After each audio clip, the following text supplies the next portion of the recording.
নমস্কার বন্ধুরা, সবাই কেমন আছো? আজকে একটি বিশেষ দিন, আমার বরের বার্থডে। কিন্তু তাতে কি আছে, প্রতিদিনের মতো নিত্যকর্ম তো লেগেই আছে।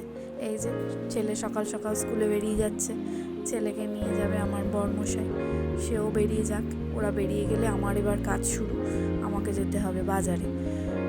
ওকে বুঝতে দিইনি যে আমি জানি আজকে ওর বিশেষ দিনটা। এমন অভিনয় করছিলাম যেন আমি কিছু জানিই না, কিন্তু ওর জন্য রেডি করছি সারপ্রাইজটা। তাই বেরিয়ে পড়লাম এবার। এই যে রাস্তায় যেতে যেতে যে বাড়িটা দেখছো, এটা হচ্ছে জজ বাড়ি। আমাদের হরিনাবি অঞ্চলে জমিদারদের দুর্গাবাড়ি, রাজবাড়ি, জমিদারদের রথ, মন্দির, এখনো তার অস্তিত্ব আছে।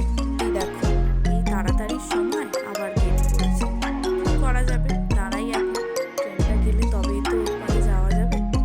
দোকানে এসে গেছি, মাসেরও তো শেষ, তাই সংসারের যা যা দরকারি জিনিসগুলো আছে সবই নিয়ে নিচ্ছি। 3টে বাস্কেট হয়ে গেছে, আর যা গরম পড়েছে, জিনিস নিতে নিতে ঘেমে নিয়ে একসা হয়ে যাচ্ছে। মাছের বাজারে বড্ড ভিড়, সামনাসামনি ভালো ইলিশ পেলাম, নিয়ে নিলাম। তার সাথে গিফটটাও নিয়ে নিলাম। গিফটটা তোমাদের লাস্টে দেখাবো। বাড়ি চলে এসেছি, এবার তাড়াতাড়ি রান্নাটা সেরে নিই।